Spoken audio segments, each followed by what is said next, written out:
14 নম্বর বলছে একটি শ্রেণীতে যতজন ছাত্রছাত্রী পড়ে প্রত্যেক তার সহপাঠীর সমান চাঁদা দেওয়ায় মোট 420 টাকা চাঁদা উঠল।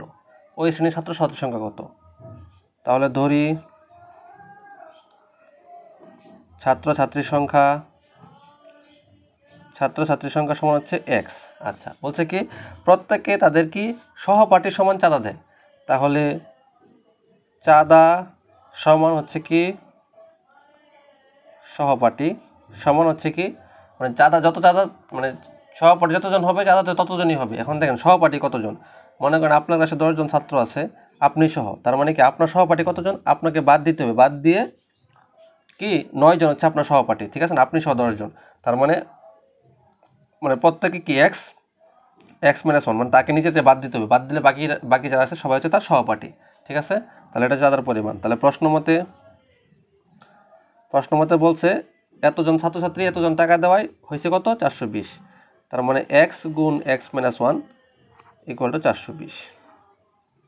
তাহলে x² - x, এই 420টাকে এই সাইডে নিয়ে আসি। এখন মিডল টার্ম ফ্যাক্টর করলে x² 20 আর 21 গুণ করলে কি হয় 420 হয়, ঠিক আছে। 20 আর 21 গুণ করলে 420 হয়। তাহলে যেহেতু বড় চিহ্ন মাইনাস, তার মানে -21x + 20x - 420 = 0। তাহলে x কমন গেলে x - 21, এখান থেকে 20 কমন যাবে, x - 21 = 0।